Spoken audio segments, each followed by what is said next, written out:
Buenas noches. Mm, Buenas noches con todos. ¿Qué tal? Buenas noches con todos. Soy Bianca Bautista. Vamos a iniciar con la clase titulado mm, Diseño de pavimentos nuevos, económicos y rehabilitación. Entonces, hoy día vamos a empezar, como mencionó, las dos primeras clases me parece que son de forma gratuita y luego ya se van a poder comunicar internamente. Mm, Bueno, hasta ahora tengo 24 alumnos, entonces voy a presentar mis diapositivas. En un momento.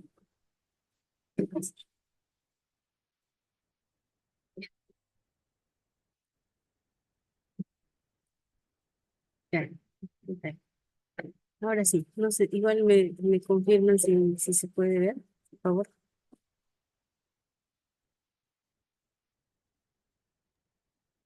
Sí, genial, así se logra visualizar. Ya podemos empezar. Sí, gracias, muchas gracias. Voy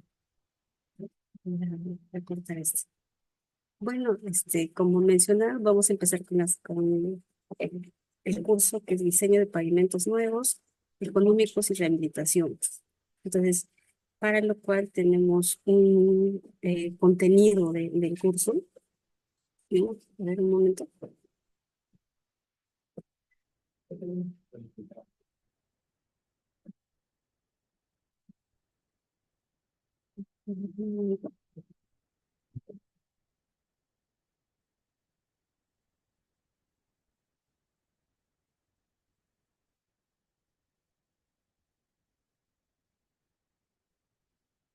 Ya. Entonces, el primer tema es especificaciones generales, que es introducción a la normativa, tipos de pavimento, selección de tipos de pavimento, métodos de diseño, normativas de carreteras. Hablaremos sobre la EG 2013, clasificaciones generales de carreteras, carreteras en el Perú, que se ven actualmente.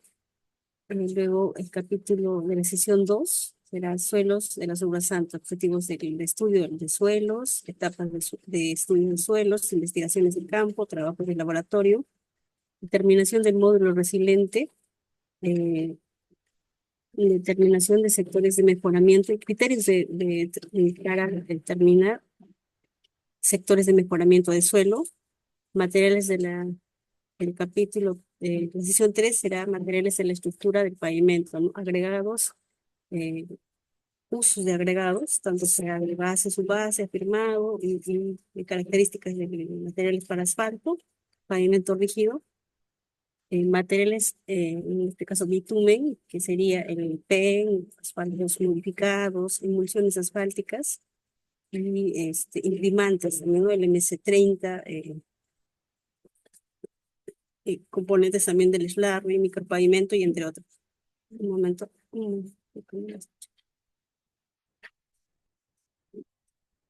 La pantalla está negra. A ver, un momento, dice que la pantalla está negra.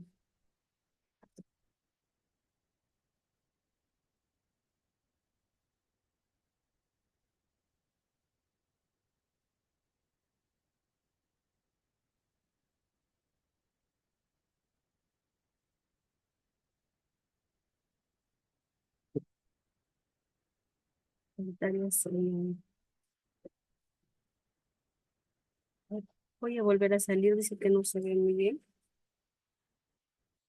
Voy a salir.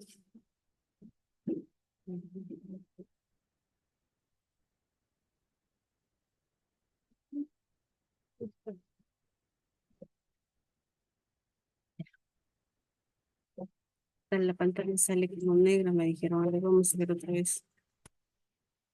Ya, ahora sí, no sé si se podrá ver. Dice que hace un momento no se notaba la pantalla.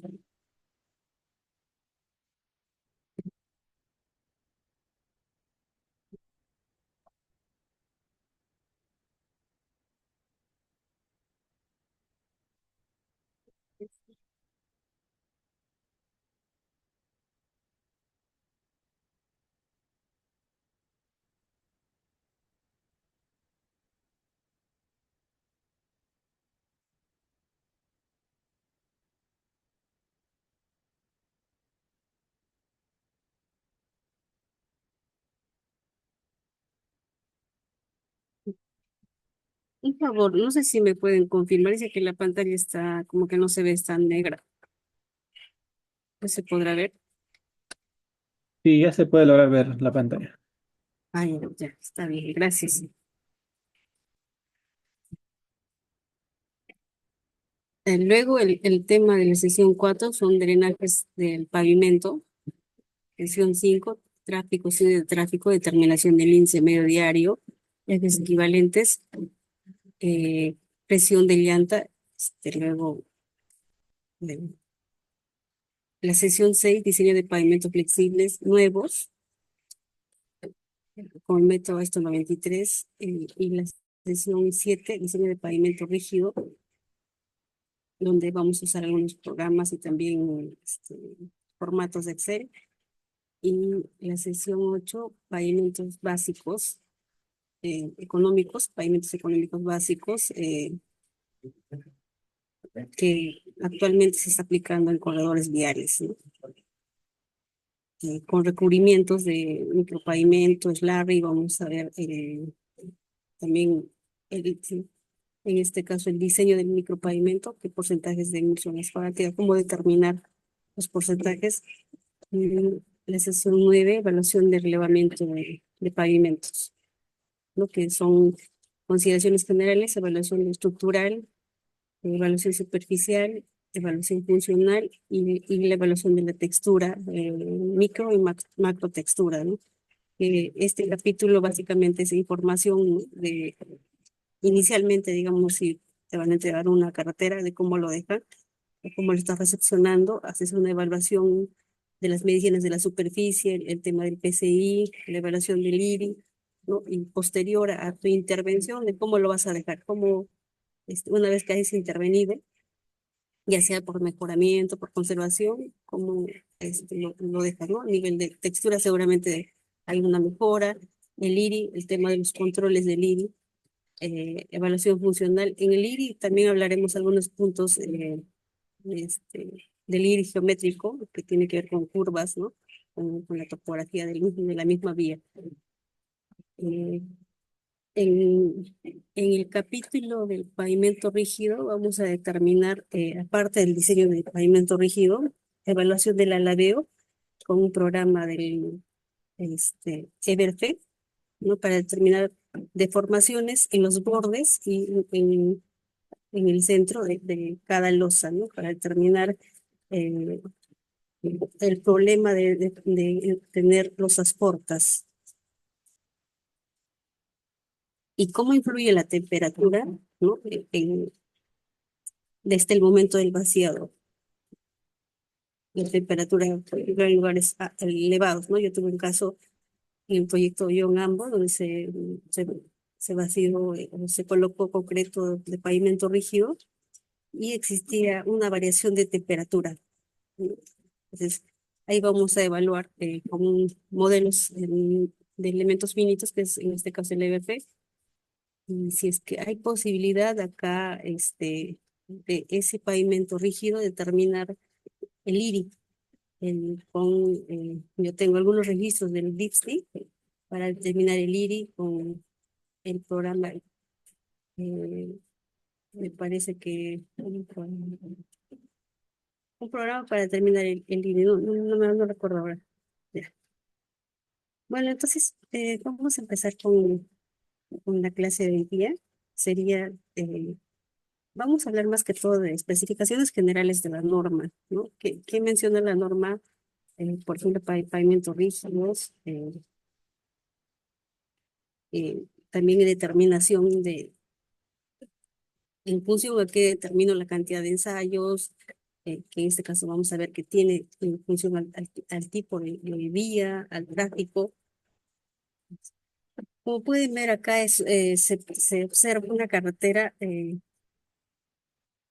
este caso es una carretera está en Juliaca hacia Ilave, me parece, ¿no? Como pueden ver, la topografía es casi llana, ¿no? Es una vía de tercera clase, que no es pavimento rígido, es una superficie con recubrimiento, que ahora está saliendo bastante, lo que son recubrimientos a nivel de tratamientos superficiales como el micro, el slurry, o Otacil, entre otros, ¿no? Que solamente cumplen una función de cubrir, proteger, impermeabilizar, ¿no? Y es temporal, porque es como, inicialmente fue creado para considerar, contemplar mantenimientos.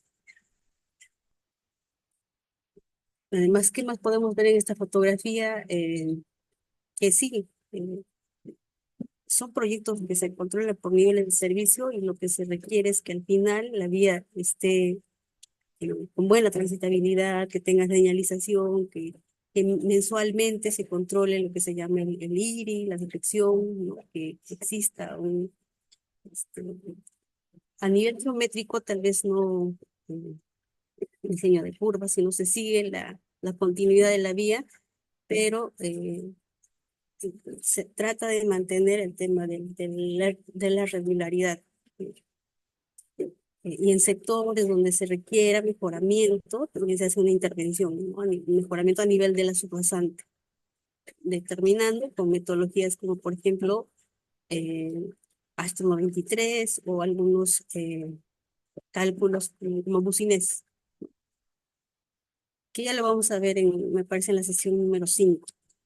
Entonces, como contenido tenemos introducción a la norma, tipo de pavimentos, selección de tipo de pavimentos, metodología de diseño, normativas de carreteras, hablaremos algo de la EG 2013 y carreteras en el Perú.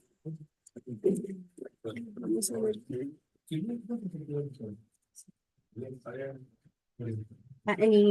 Bueno, hay una pregunta, dice, ¿hay posibilidad de realizar diseño de pavimentos semirígido como adoquines? Sí, sí se puede realizar, ¿no? Justamente yo trabajé un momento en una planta que se dedicaba a la fabricación de adoquines, ¿no? Y el tema de los adoquines también depende de un espesor, ¿no? Espesor de 8, de 6, según el tipo de tráfico. Y la coloración ya puede ser por arquitectura, también hay no solamente rectangulares, sino como poligonales, ¿no? Sí, sí se puede, ¿no? Considerar eh, el diseño de pavimentos con adoquines. Entonces, a continuación se muestra los reglamentos que tenemos según la normativa en Perú, ¿no? Con la cual diseñamos. Uno es el Reglamento Nacional de Edificaciones, la norma C020, que se aplica más a vías de pavimentos urbanos. Otro tenemos también el Manual de Carreteras, de Suelos, Geotecnia, Geología y Pavimentos, que es la sección de suelos y pavimentos. Como sabrán, el Ministerio de Transportes tiene eh, diferentes normativas, que es la EG 2013, manuales de conservación, también manuales de inventario vial, ¿no? Donde te dice cómo debes realizar el inventario, en la de conservación, ¿no? ¿Qué partidas, qué actividades debes considerar como conservación rutinaria, periódica, en pavimentos rígidos, ¿no? Flexibles y a nivel de afirmado? Inclusive te da los tipos de falla que existen, ¿no? ¿Qué tipos de falla se puede considerar según la evaluación, con gráficos para determinar con más precisión? Y luego también tenemos el documento técnico de soluciones básicas en carreteras no pavimentadas. Si bien es cierto, es solamente un documento, pero en vías que tienen tráfico menores a 1 millón de ejes equivalentes, ¿no? Vías de bajo volumen de tránsito, de tráfico, pero eso no significa que no pasen ningún vehículo, sino pasan vehículos, pero son vehículos livianos. Como en un momento vamos a ver, o sea, lo que más le impacta a la vía es el vehículo de carga pesada, ¿no? Como puede ser un C2. En cambio, el vehículo, un auto no tiene mucho peso, tendrá pues menos tal vez de 1 tonelada, es bajo su peso. 1 tonelada, si calculamos por ejes, nos saldrá 0,011 más o menos, ¿no? Entonces, es bastante bajo. En cambio, un vehículo, mientras más tenga, sea pesado y además lleve carga, entonces eso sí impacta directamente a la vía. Entonces, esas son las normativas que tenemos hasta la actualidad, y estas normativas están referenciadas en base a metodologías, por ejemplo, la ISO 93, ¿no? Este, bueno, hasta la fecha no tenemos, sí se viene haciendo investigaciones, pero no tenemos normativas directamente, pero sí tenemos estos manuales a los cuales nosotros nos tenemos que adaptar. Si bien es cierto, se puede plantear, ¿no? Por ejemplo, puedes plantear otra metodología como es, me parece que se- en el mes de agosto hubo un congreso en la ICG, un congreso de pavimentos, y donde vinieron los expositores como el doctor Chan y el doctor Meléndez, que claramente dicen, ¿no? Recomiendan aplicar ya metodología este, mecanística empírica, ¿no? Que ya no solamente incluye el CDR, el ESAL, sino es parámetros ya como un módulo de elasticidad. O sea, aparte del CDR se realiza un ensayo de módulo de elasticidad, que actualmente sí se viene haciendo, pero carreteras de alto volumen de tráfico, ¿no? Como por ejemplo las panamericanas. Además, en el Perú no contamos con ese ensayo para determinar el módulo de elasticidad, solamente tiene la Universidad de Lima, ¿no? Y no realizan ensayos externos, solamente para investigación propios de la universidad o convenios, pero no realizan ensayos externos. Sobre el manual de suelos y pavimentos, existe algunas restricciones, ¿no? Dice, el manual de suelos y pavimentos es de aplicación en carreteras de sistema nacionales, el SINAC, todo lo que son carreteras de sistema nacional, luego red vial nacional, red vial departamental, regional, red vial vecinal.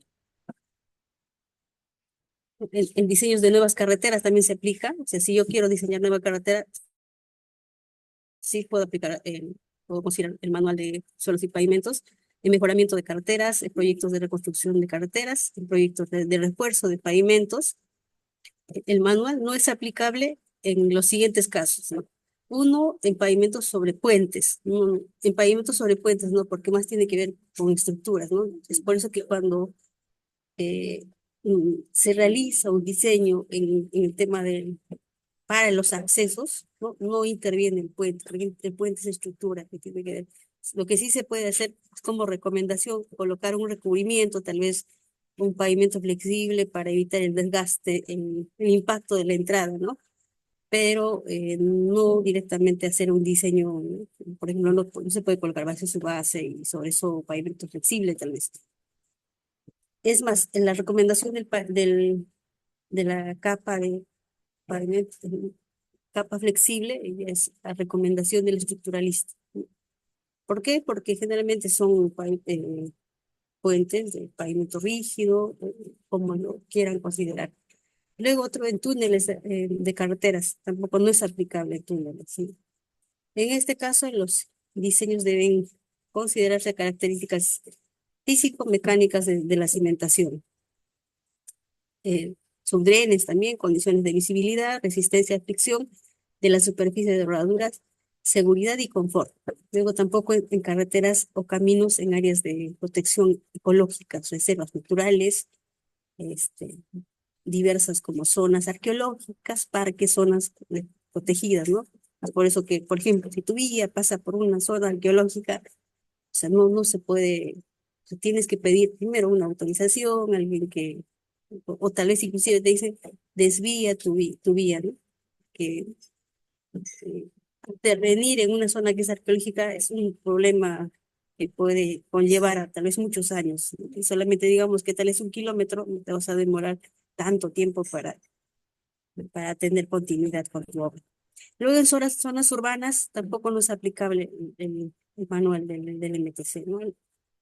El presente manual de suelos y pavimentos es para carreteras de todo en su recorrido de forma interrumpida, incluso a su paso en zonas urbanas.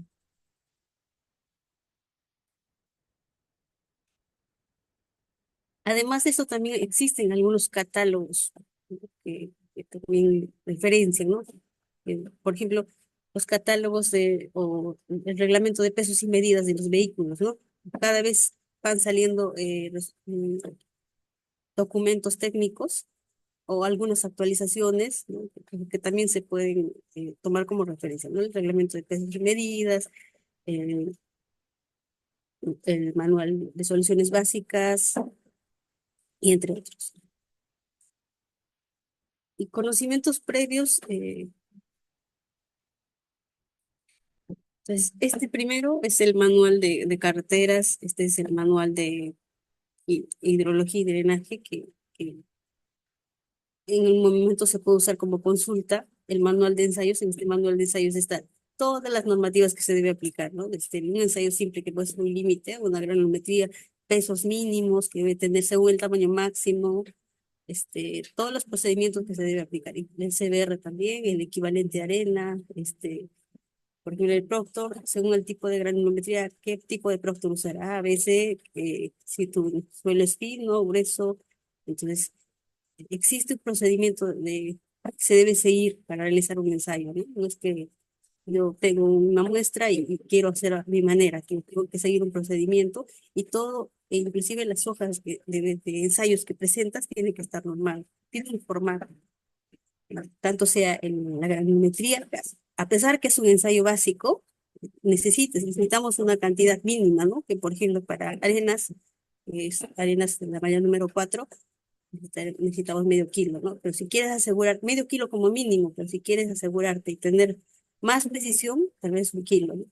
Entonces, gravas de 3 pulgadas a 4 pulgadas, ¿sí? Luego las arenas de 4 a la 200 y pasante de la malla 200 los finos. ¿Y cómo realizamos los ensayos? La granimetría en los finos, en este caso por un ensayo que es el hidrómetro, ¿no? En un recipiente que es prácticamente como un tubo de ensayo, coloco mi muestra que ha pasado por la malla número 200, coloco el agua y lo dejo por 24 horas y con un pigmento empiezo a ver según la segregación que, ¿no? Seguramente los suelos más pesados o más densidad ascenderán, ¿no? Entonces veo según una proporción, porcentajes y ya puedo tener también mi curva granulométrica. Luego el manual de carreteras de diseño geométrico.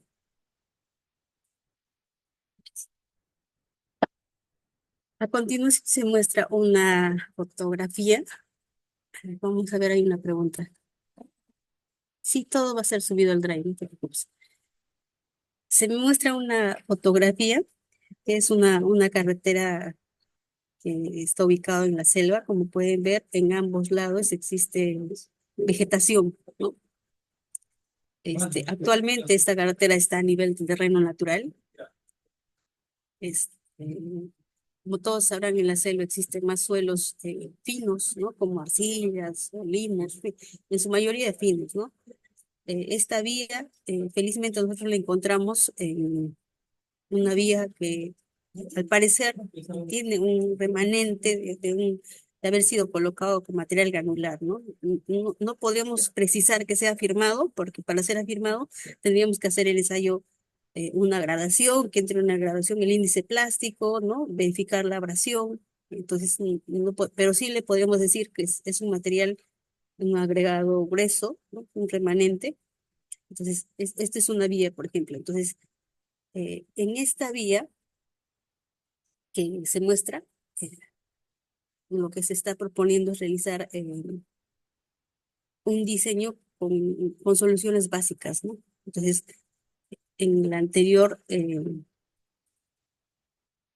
imagen había mostrado algunas normativas y dentro de ellas estaba un manual de soluciones básicas, ¿no? Entonces, en esta vía, por tener tráficos o ejes equivalentes menor a 500.000 inclusive, o sea, son bajos, ¿no? ¿Qué encontramos por acá? Que de la vía, como es la selva, entonces parece que había extracción de madera, ¿no? Lo único que sacaban era madera, extraían eh, por cada cierto periodo, ¿no? Extraían madera y a la semana más o menos era por como, no sé, 4 veces, ¿no? Entonces no era tan continuo, pero sí había algo así como una sobrecarga, porque a los camiones, a los trailers los sobrecargaban de madera, entonces eh, hay un equipo que es el equipo que realiza el estudio de tráfico, fue a realizar el estudio de tráfico para determinar, ¿no? Cuánto es el índice medio diario, cuántos vehículos circulan por esa vía diariamente. Y en función de eso se va a plantear un diseño de pavimento. que va a ser, en este caso, contemplado a nivel de soluciones básicas.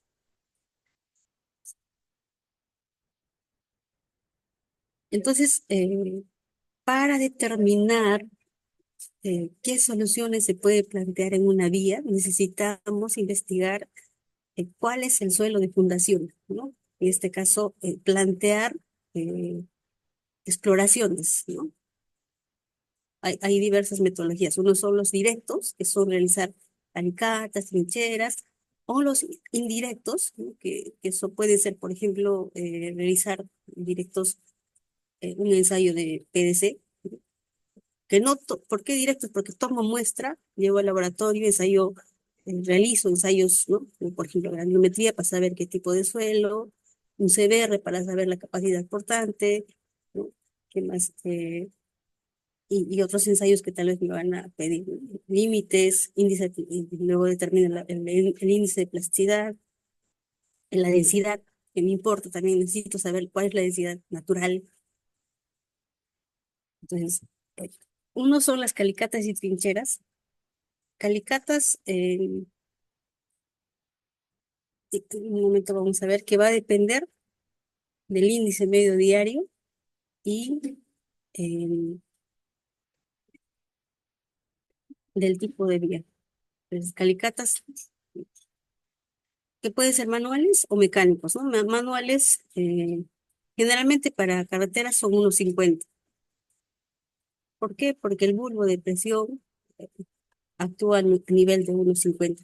Pero ¿qué pasa si yo tengo sectores donde, digamos, se encuentro justo en la vía, que son turbas, no turbas, se podría decir, suelos oscuros, o que hay presencia de nivel freático?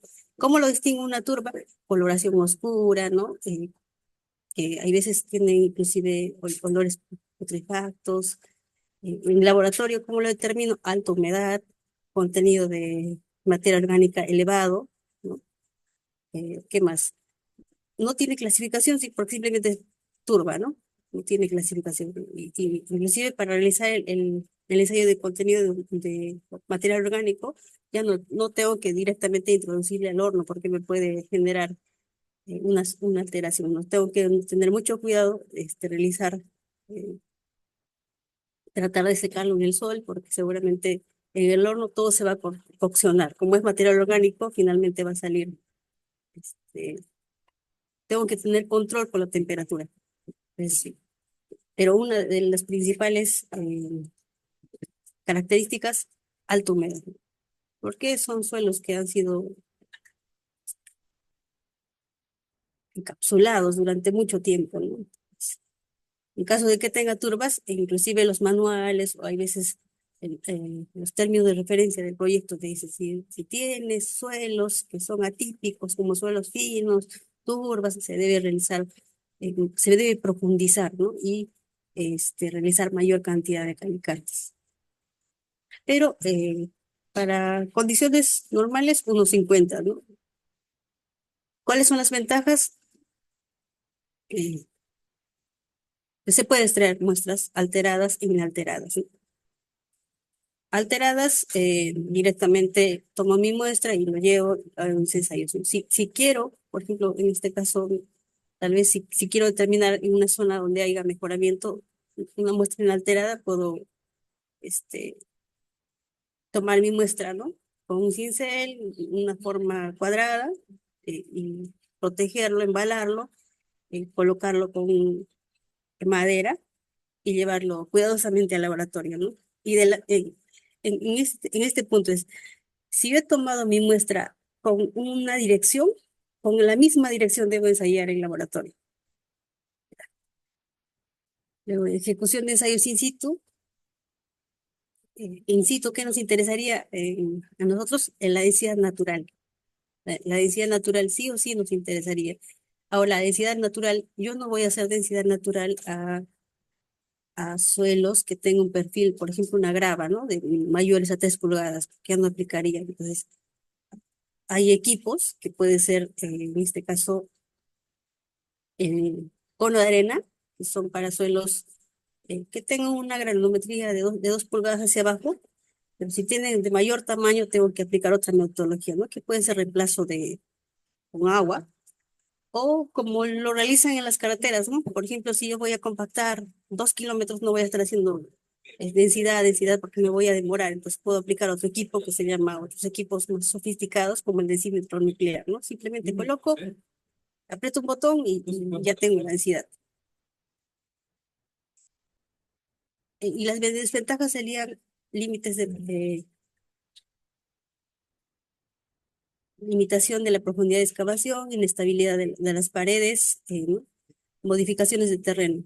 Para calicatas de 1,50 no hay problema, yo puedo hacer con una persona, o si voy a hacer en una vía, preferible con un equipo, ¿no?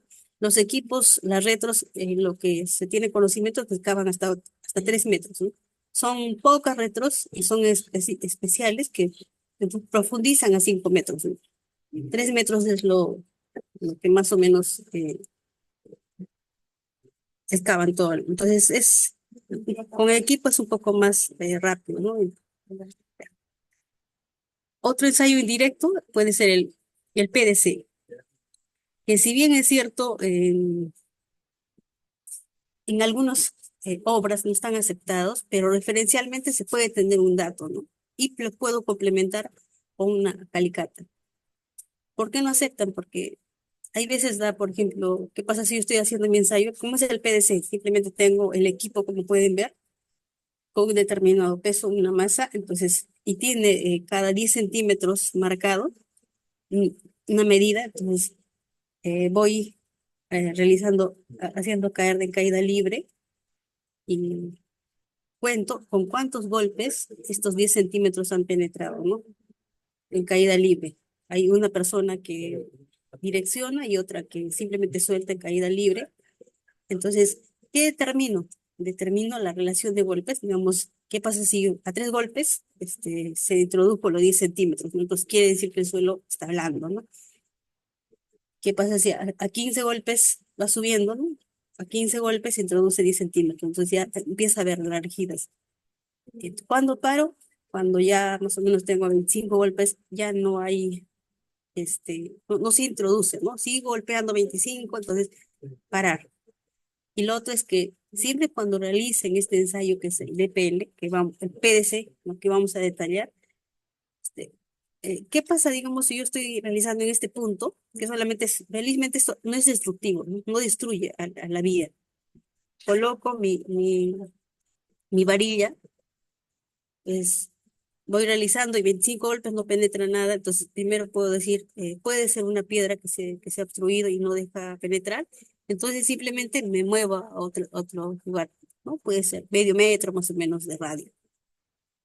Si vuelvo a realizar el ensayo y sigue habiendo continuidad, entonces podría decir que ahí, ¿no? Grava, posiblemente.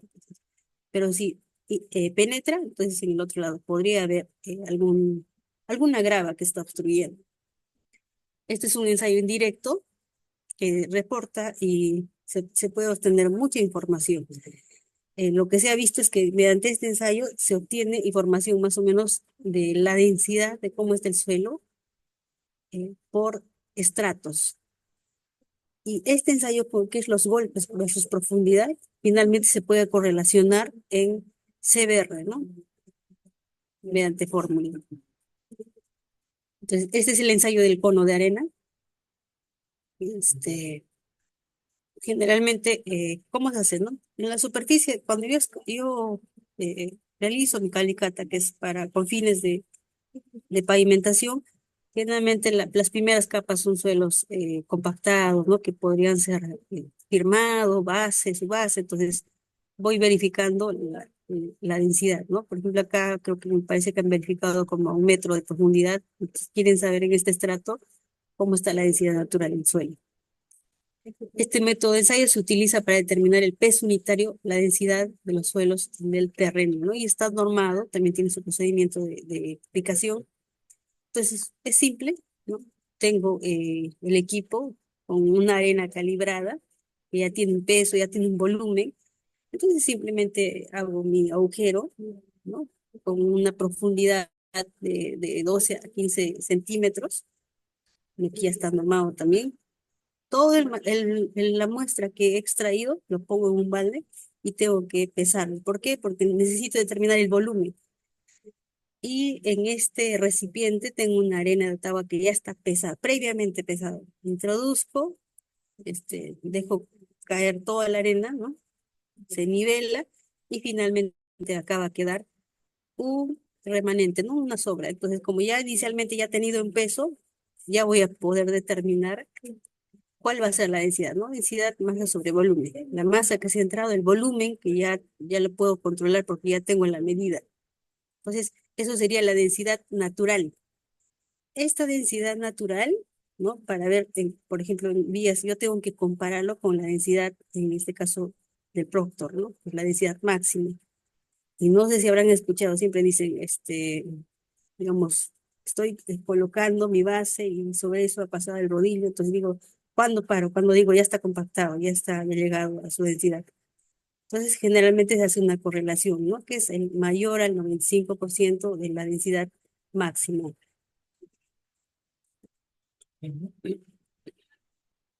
De esta forma. A ver, vamos a ver qué dice. ¿Por qué es importante realizar estudios de suelos y qué tipos de ensayos se debe realizar en los materiales, ¿no? Entonces, ¿por qué es importante? Porque necesitamos saber el suelo de fundación, ¿no? En este caso, ¿cuál va a ser nuestra sobrasante? ¿No? ¿En qué estado está? ¿Cuál es su capacidad? ¿Cuál es su densidad? ¿Por qué? Porque en este caso, sobre las carreteras van a pasar vehículos pesados, ¿no? Si no tiene un buen soporte, si es la capacidad del suelo es inferior a la capacidad del vehículo con una carga máxima, entonces posiblemente con el tiempo va a empezar a haber abollamientos, deformaciones y fallas, ¿no? Entonces necesitamos saber el suelo de fundación, necesitamos determinar mediante ensayos.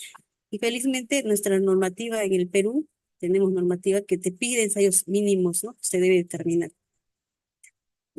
Acá en esta imagen se puede ver una fotografía, ¿no? De una motoniveladora que está realizando con con los niveles que con el topógrafo están verificando los niveles topográficos, ¿no? Está nivelando el material con su rastrillo, está acomodando y posiblemente luego ya una vez colocados los niveles van a empezar a verificar los puntos topográficos, ¿no? Y en esta fotografía se ve que ya han compactado y están verificando la compactación, ¿no?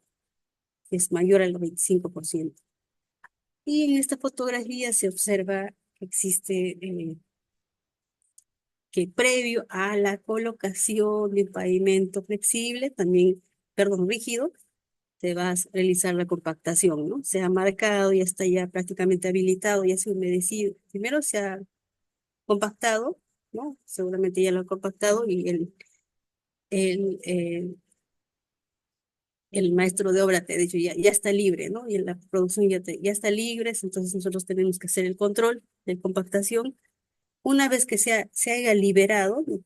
Está aceptable, entonces él ya va a regar superficialmente y seguramente luego ya va a empezar a hacer su vacío, su encofrado y el vaciado, ¿no? Toma de muestras de calicatas, consideraciones que se debe tener, ¿no? Se debe tener una muestra representativa, ¿no? Por ejemplo, si voy a hacer el ensayo si de una muestra que extraigo, voy a hacer eh, granulometría, CBR, Proctor, este, caracterizaciones, ¿no? Todo lo que tiene límites, entre otros, tengo que traer suficiente volumen como para realizar todas estas muestras, ¿no?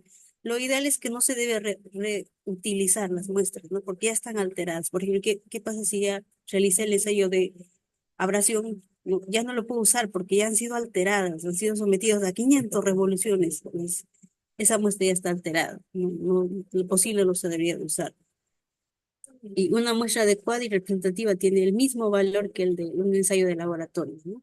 Y también eh, cuando uno toma muestra, tiene que saber de qué muestra está tomando. Por ejemplo, ¿qué pasa si yo tengo este perfil y veo que la superficie, tengo material de cultivo de 0 a 15, a más o menos 20 centímetros? Entonces, tengo que registrarlo en mi perfil estratigráfico, ¿no? De 0 a 15 o 20 centímetros, presencia de raíces, ¿no? Material o recubrimiento. ¿Por qué? Porque cuando ya esté en proceso de ejecución, ese material que es de 0 a 20, material de cultivo, va a ser retirado y eso involucra costo, ¿no? Si es que va a ser colocado, digamos, tu pavimento sobre esa superficie. Entonces, de 0 a 20, material de cultivo, lo que sí puedo demostrar para retirar es, y puedo solicitar el ensayo de material orgánico, ¿no?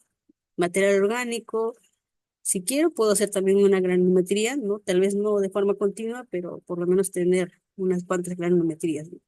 Y luego de 20 a, digamos, 30 centímetros, como se ve en esta imagen, digamos, puedo decir que es el material de la base o un material, se ve también por la coloración. Cuando existe, se ve la coloración que corresponde a otro material, hasta llegar a la subrasante y puedo tomar, digamos, si es al nivel 0,30 hacia abajo, puedo tomar otra muestra. Entonces, importa mucho que nosotros, según el perfil estratigráfico que tengamos, tomar las muestras, ¿no? Acá hay una pregunta, me parece. ¿El ensayo de densidad máxima y mínima no se aplica? El ensayo de densidad máxima y mínima. El ensayo de densidad máxima y mínima. Eh,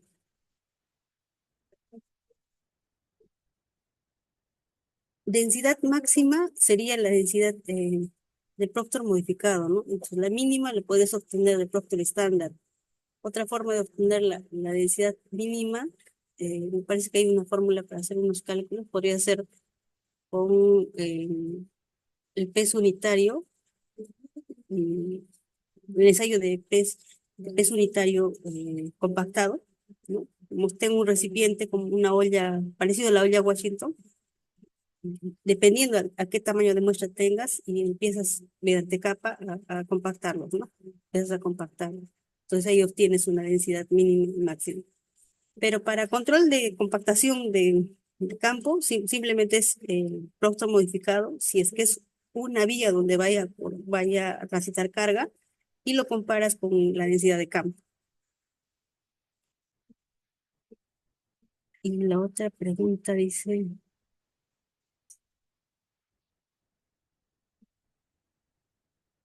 8%.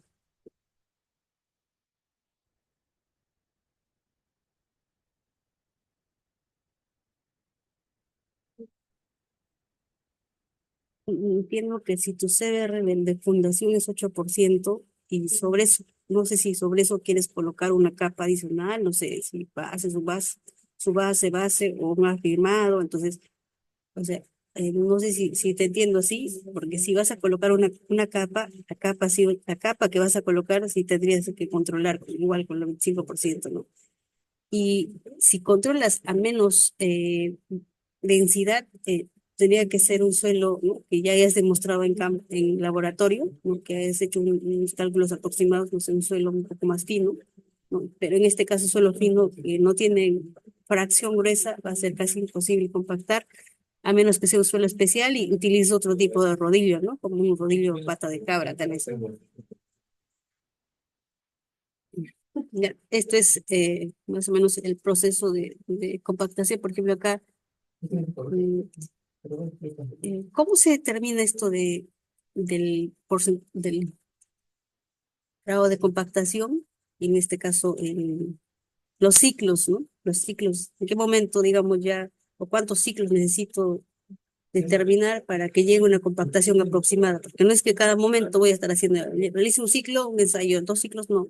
Entonces, justamente antes de realizar el control de compactación, se debe realizar una cancha de prueba, ¿no?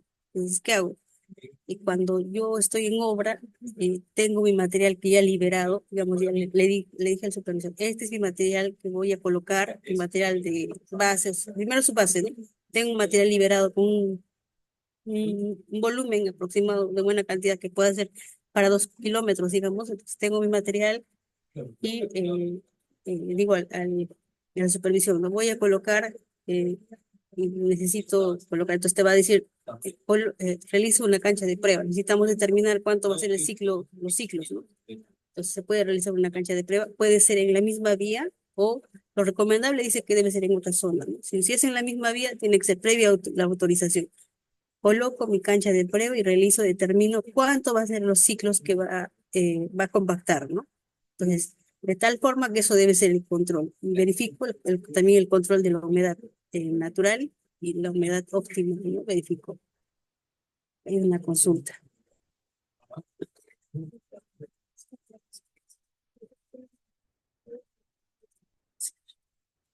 ¿Cuántos ensayos se realizan para aprobar un tramo? ¿Cuántos ensayos deben pasar?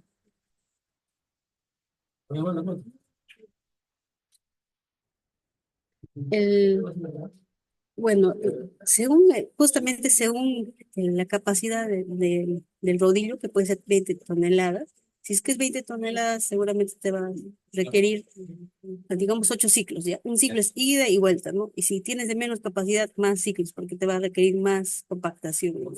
Pero ya existe capacidad de rodillos, 20 toneladas me parece que es a menos que sea un área, un sector más corto, ¿no? Como por ejemplo una zona de drenaje que vas a compactar puntualmente o una zona específica donde vas a compactar tal vez con canguro, ¿no? Entonces, sí se puede compactar, pero requiere más tiempo, eh, mayor frecuencia, ¿no?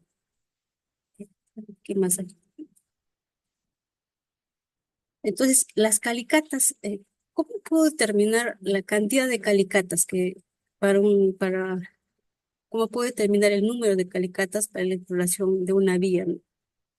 Según el cuadro punto uno, que dice número de calicatas para exploración de suelos, está en base a el manual de carreteras, que indica, ¿no? Para todos dice la profundidad 1,50. Entonces, eh, respecto a profundidad no tendríamos problema.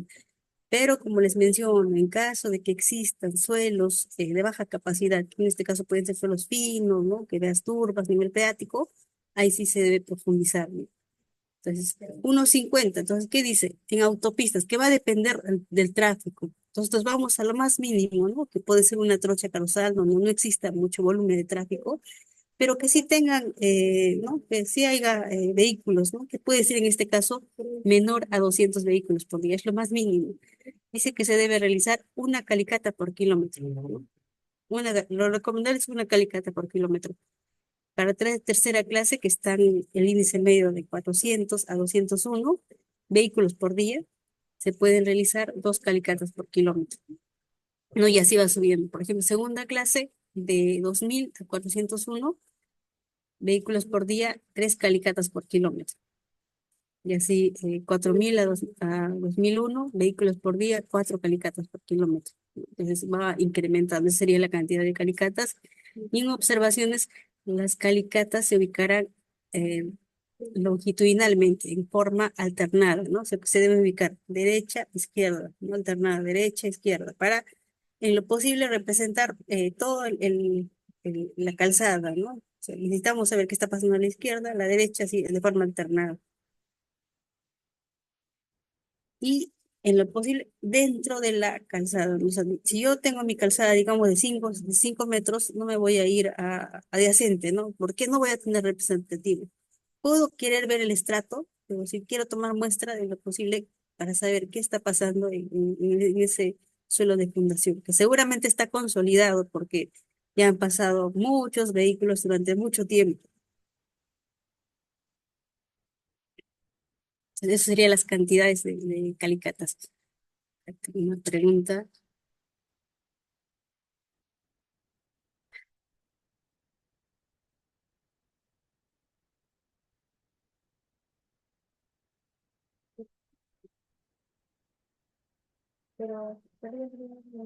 Ya, si voy a compactar sobre una alcantarilla, generalmente cuando compactas sobre alcantarillas es más con rodillos, perdón, con compactadores manuales, ¿no? Como el canguro, que van compactando de forma manual. Hay veces, yo he visto que compactan dos personas, ¿no? Van compactando manual. Y se compacta por capas, ¿no? Generalmente 25, una capa de 25 en estado suelto y se reduce a 20, ¿no? Tal vez hasta 21, 22 se van colocando por capas, ¿no? Cada 20 voy verificando la densidad, otra capa de 20 voy verificando la densidad y así, ¿no? Voy colocando por capas. Inclusive hay veces, yo he visto que se hace alternado, ¿no? Primera capa compactada, ya he verificado la segunda capa, tal vez voy a verificar otra vez la tercera capa, lo dejo, la cuarta capa voy verificando. Entonces, eh, el porcentaje de compactación puede ser hasta, me parece que ya, dependiendo, ¿no? Cómo ha sido diseñado ese relleno, no puede ser 95 a 90, pero depende con qué densidad se ha diseñado el relleno que se va a colocar sobre la alcantarilla.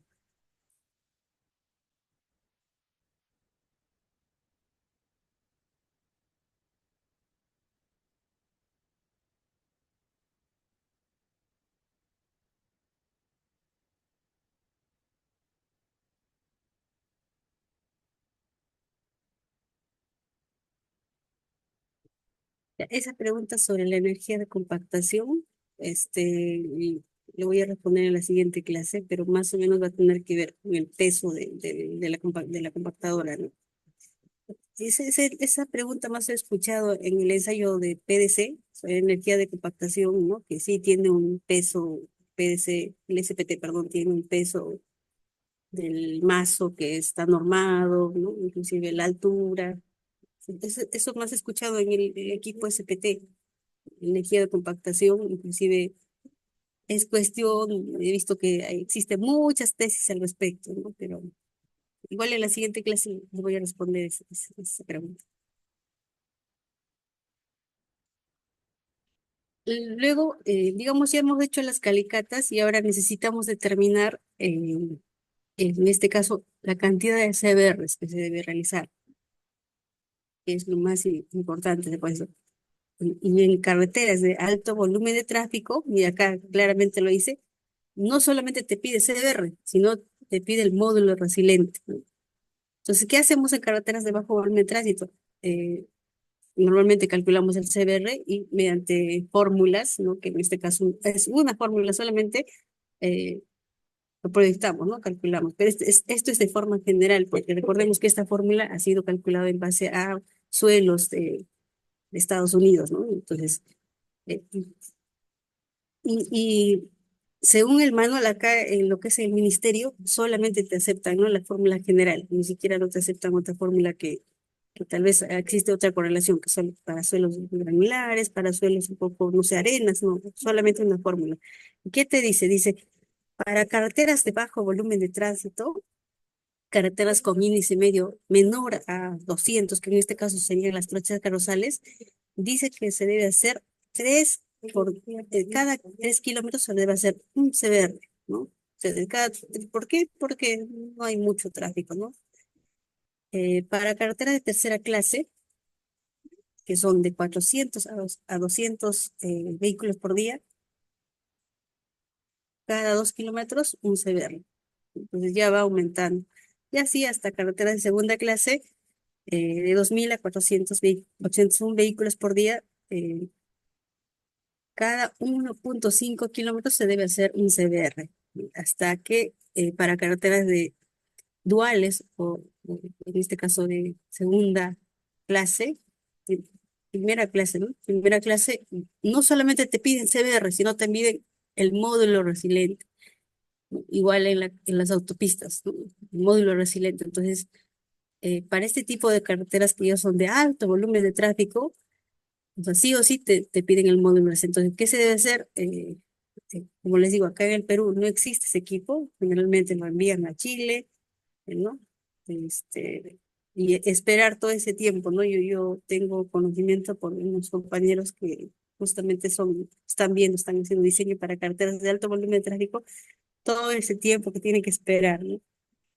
Y bueno, el único laboratorio que actualmente tengo conocimiento que tiene en el Perú y me parece este, muy bueno, ¿no? Que inclusive está sacando investigaciones sobre el módulo resiliente con los suelos, ¿no? De Perú, Gravas, Arenas, es el laboratorio de la Universidad de Lima.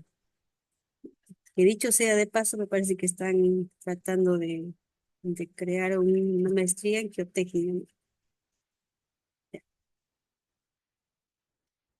Y justamente la vez pasada, cuando había el congreso del ICG, le invitaron al doctor Ricardo, creo que estaba a cargo de la implementación de los equipos de laboratorio. Específicamente le preguntaron sobre el ensayo, sobre el equipo del módulo resiliente, ¿no? Y todo ese trámite de cuánto tiempo le había tomado implementar. Y él dice porque tiene que ver con unas ciertas cotizaciones que se deben hacer, ¿no? Igual seguramente serán 3 cotizaciones. Dice que hasta que llegue a su laboratorio demoró como 6 meses. Entonces, el costo debe ser bastante, ¿no? Pero fuera de eso, toda la información que te va a proporcionar, ¿no? No es igual que correlacionar un CBR y determinar realmente el modo resiliente, así como prácticamente como tener, bueno, en geotecnia sería un triaxial, ¿no? Un triaxial y el otro simplemente, no sé, un corte directo y que lo correlacione. ¿Tú qué es?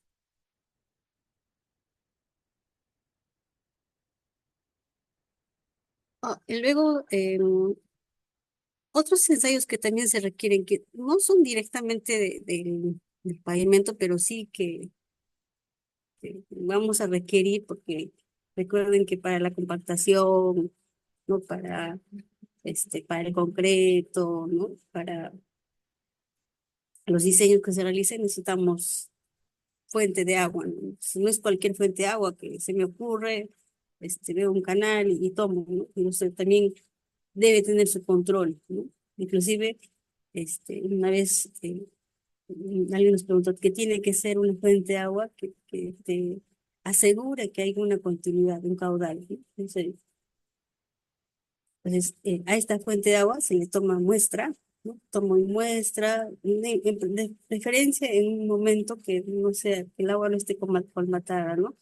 Porque generalmente cuando está colmatada viene con todos los sedimentos, el, el ensayo que es materias en suspensión salen elevados, ¿no? Entonces, yo siempre he visto que toman muestra, digamos, en un periodo que está lloviendo y el porcentaje de materiales de suspensión sale elevado, como no apto, y luego siempre se les recomienda, ¿no? Tomar la muestra cuando si ya ha bajado ese momento. Entonces, se toma muestra y eso tiene todo un procedimiento también, no es tomar la muestra en un recipiente que no sé, de una gaseosa que he encontrado y tomo mi muestra, ¿no? Sino tiene que ser un recipiente que esté, este, ¿no? Esterilizado, me parece que o sea, que esté limpio, inclusive que no tenga muchas burbujas, porque dice que ese movimiento que realizas finalmente puede producir, no sé, ¿no? Alguna alteración química, ¿no? Le llevas al laboratorio y realizas los ensayos, ¿no? Fluoruros, sulfatos, sales y material en suspensión, que no debe tener el agua que vas a usar, materiales como no, o sea, no puede ser agua de desagüe. Sales clorus porque no puede alterar, ¿no? O sea, que vas a regar, digamos, vas a hacer para base, su base, igual. Acá hay una pregunta.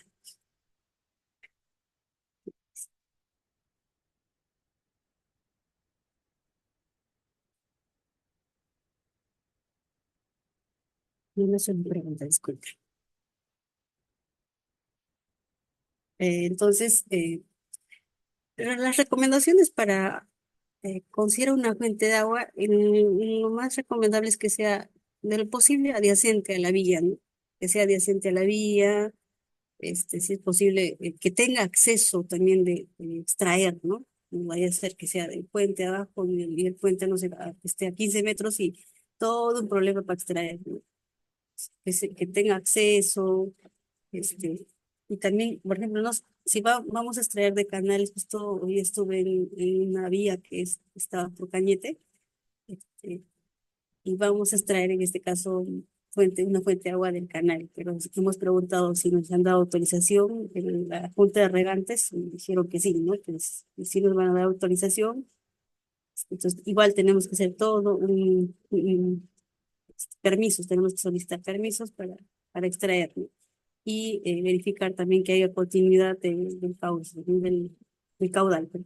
Continuidad para que en el momento de que estén ejecutando no vaya a haber agua, ¿no? Tiene que haber.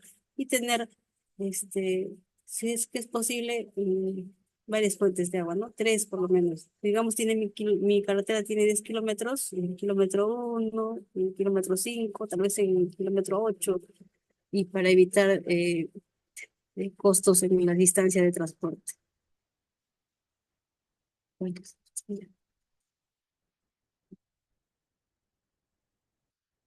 El otro tema que vamos a hablar también es el tema de mejoramientos de suelo, ¿no? Mejoramientos a nivel de subrasante, ¿no? Como se puede ver esta imagen, es una imagen de una obra eh, donde la vía justo pasaba por una zona que era una zona pantanosa, ¿no? Como se puede ver. Entonces, y solamente era un carril, ¿no? Y la vía era de 6 metros 60, 6 metros 30. Hice primero, como ya había sido consolidado durante mucho tiempo, se verificaba en la superficie porque había abollamientos, ¿no? Había abollamientos. Eh, ¿Han visto en la parte anterior las calicatas que se ejecutan durante el estudio? Son pues a cada kilómetro, hay veces, ¿no? Pues, cuando verificamos la calicata, si estaba uno adyacente o cercana a este lugar, no encontramos, ¿no? Entonces, nosotros, ya que estábamos en la obra en ejecución, tuvimos que primero hacer hicimos el ensayo de PDC, ¿no? Para determinar puntualmente qué estaba pasando. Cuando hicimos el ensayo de PDC, conforme íbamos verificando, prácticamente llegamos, el tubo penetró como 2 metros, entonces dijimos, acá, ¿qué está pasando? Además estaba como colchón. Cada vez que pasaba un vehículo, se movía, ¿no? Como vibraba, como que se deformaba. Entonces, ya el maestro de obra nos había comentado, acá parece que hay suelos blandos en el fondo. Además, también teníamos una alerta, como que al lado había bofedales, ¿no? Nivel freático, bofedales, pero al lado superior habían rocas, ¿no? Entonces, qué raro, acá arriba hay rocas, acá arriba hay bofedales. Hicimos una calicata y finalmente descubrimos que no era solamente puntual, era media calzada prácticamente, ¿no? Y tuvimos que excavar todo, ¿no? Para remover.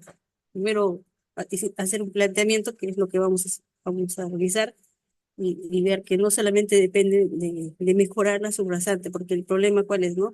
Se voy a mejorar, voy a colocar mejoramiento, todo, pero el agua siempre va a estar constante, entonces tengo que ver que también dependa de drenajes. Entonces se excavó y se determinó que, me parece que está en la siguiente foto, que prácticamente cuando te parabas, era como una zona pantanosa, ¿no? Y se realizó, inclusive algunos ya no se podía, no se podía introducir equipo porque prácticamente se iba a introducir, se iba a quedar varado. Se realizó algunas calicatas para determinar, a pesar que ya hemos ya excavado, nos seguía para ver la profundidad hasta dónde era, porque inicialmente me parece que pensábamos que era como solamente 80 centímetros, pero luego seguía viendo la profundidad, se verificó y más o menos a 1,10, hasta 1,10 teníamos que eliminar el material. Y en el fondo recién aparecía el suelo un poco más rígido, ¿no?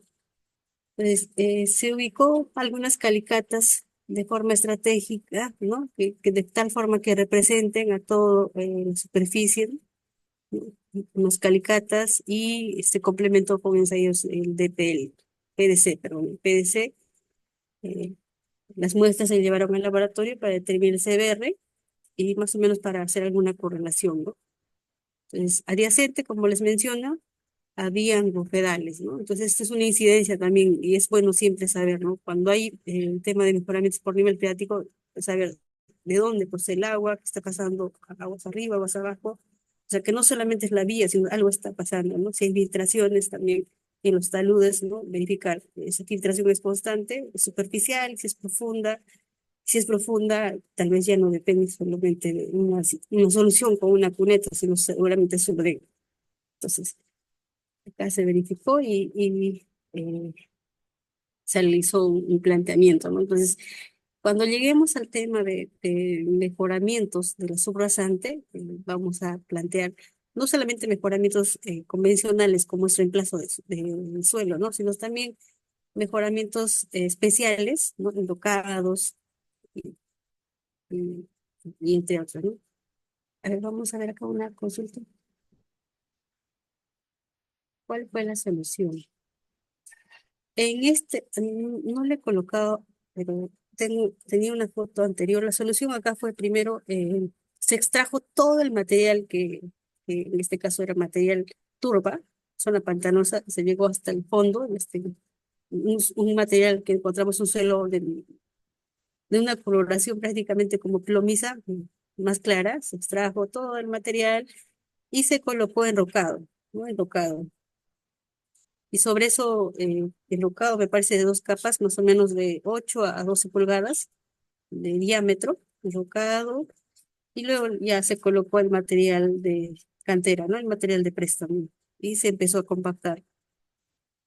Pero no solamente era el tema de mejorar la superficie o el ancho de la calzada, sino también se realizó una zanja de coronación y se evaluó hacia dónde se podría desviar el agua, ¿no?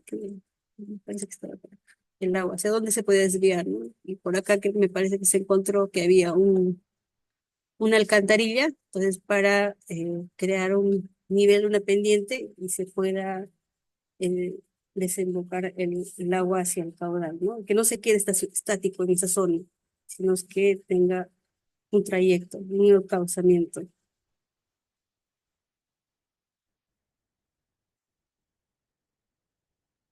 ¿Qué más?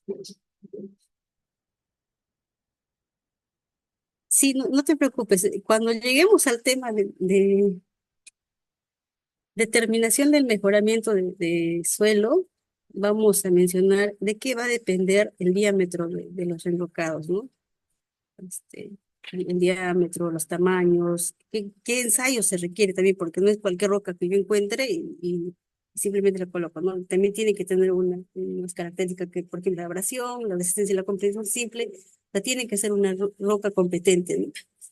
Y si es que hay que realizar alguna descripción petrográfica también, ¿no? Si es que es, por ejemplo, una roca arenisca de buena capacidad, o sea, perfecto, pero tampoco voy a poner una roca que coloque y pase el rodillo y se triture. De preferencia, me parece que si es que es roca de molones están en- de origen,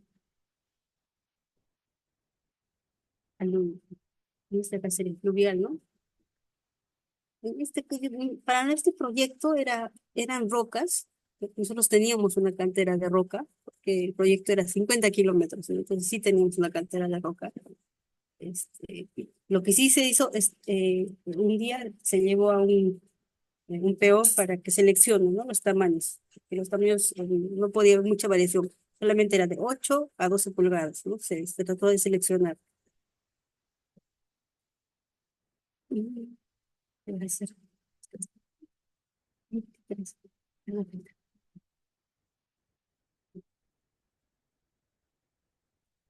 A ver, vamos a dejar acá. El otro tema que les quería, como modo de introducción, porque hoy es prácticamente como introducción, vamos a hablar también de los tipos de estabilizadores, ¿no? Y estabilizadores es lo que actualmente se está viendo bastante en los corredores viales, ¿no? Que son carreteras de bajo volumen de tráfico, tránsito, y que solamente se controlan o su pago mensual es por kilómetro terminado, ¿no? por kilómetro terminado, ya no existe un ejecutor, ya no es obra, sino se controla por niveles de servicio. Hay un contratista conservador que mensualmente está verificando, está haciendo los controles de que la vía esté habilitada, que tenga señalización, si bien es cierto, son vías que no tienen una geometría, ¿no? No tienen el tema de diseño geométrico, por ejemplo, pueden ser vías que tengan muchas curvas. Es- lo ideal dice que es vías que tengan que seguir la misma eh, alineación de la vía existente, ¿no? Entonces, pero que sí tienen señalizaciones, que sí la superficie acabada, en este caso, son a nivel de superficie determinadas con bituminosas, ¿no? Son negras. eh, y se puede aplicar algunas soluciones como acabado final, micropavimentos, Slurry-Seal, Cap-Seal, ¿no? Tratamientos superficiales, ¿no? Y todos esos materiales son materiales que son chancados algunos secundarios, algunos terciarios, ¿no? Entonces, además, ya no son suelos solamente afirmados, sino es que también son suelos, aparte de, no son así afirmados porque para que sea afirmados tienen que cumplir, por ejemplo, el índice de plasticidad que sea de 4,9, tiene que cumplir una gradación, ¿no? Tipología de afirmados, una abrasión, un CDR es de 40%, me parece. Sino que son suelos, por ejemplo, ¿qué pasa si yo tengo una carretera en, no sé, Cerro de Pascua, digamos, una vecinal donde yo solamente encuentre cráteres de cerro, que sí, si bien es cierto, es fracción, no tenga pinos, que tal vez pasen el índice de plasticidad mayor a 9%, pero si yo lo agrego, lo adiciono, no sé, cemento para bajar el índice de plasticidad, o un aditivo químico para que si su CBR está bajo, yo lo incremente, entonces se mejore, sí es dable, ¿no? Y sí está aplicando. Bueno, yo tenía conocimiento que hace muchos años solamente se trabajaba con suelos estabilizados con cemento, con cal,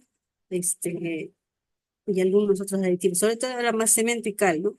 Actualmente cal, he visto que no se aplica mucho, cemento sí, pero también están incorporando algunos aditivos, ¿no? Como por ejemplo aditivos químicos, como el aceite sulfonado,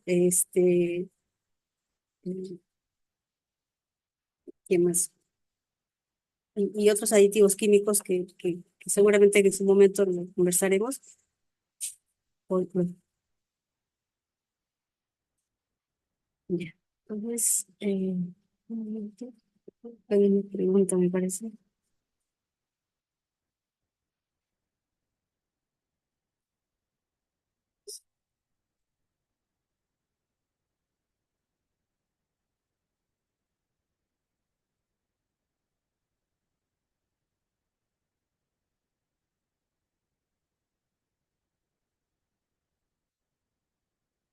Ya, entonces, estos tipos de estabilizadores tenemos, ¿no? Uno es estabilizadores que pueden ser con cemento hidráulico, simplemente cemento, ¿cuál es su característica? Rigidiza, ¿no? Por ejemplo, si tenemos suelos con fracción fina, reduce el índice de plasticidad, incrementa, en este caso si es con cemento, ya no se hace un control con CBR, sino es un control con resistencia a la compresión simple, que tiene que llegar a 18 kilogramos sobre centímetro cuadrado a los 7 días, ¿no? Y en el caso de todo lo que son estabilizadores con químicos, ya se controla con CBA, ¿no? Y dice que tiene que ser mayor a 100%, ¿no?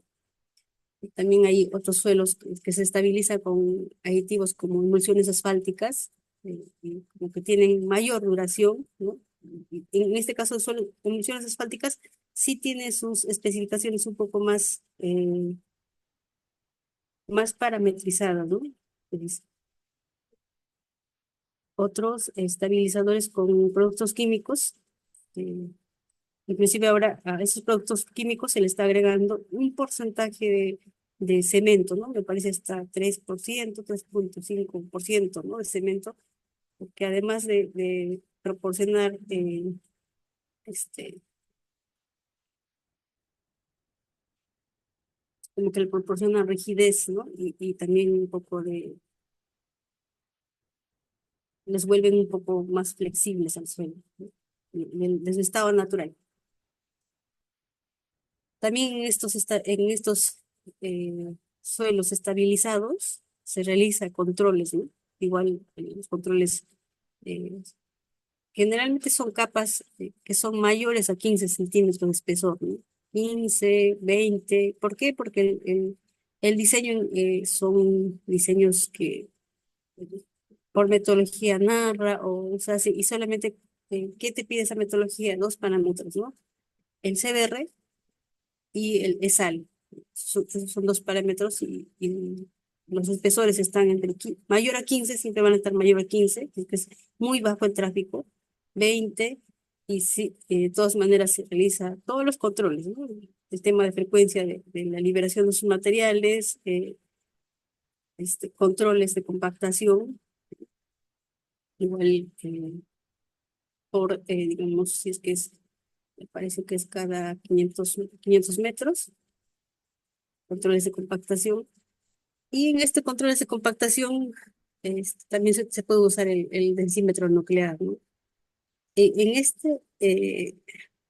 comentando sobre el densímetro nuclear, normalmente este equipo se utiliza para materiales que tengan una gradación menor a 2 pulgadas, ¿no?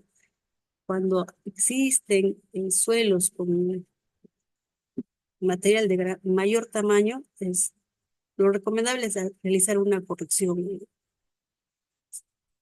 eh, Y el mismo equipo te va a mandar como un dato, entonces simplemente hay que hacer una corrección. Entonces, cuando se toque ese tema, también se va a detallar, ¿no? ¿Cómo se puede hacer la corrección del densímetro nuclear cuando se tengan tamaños mayor a 2 pulgadas?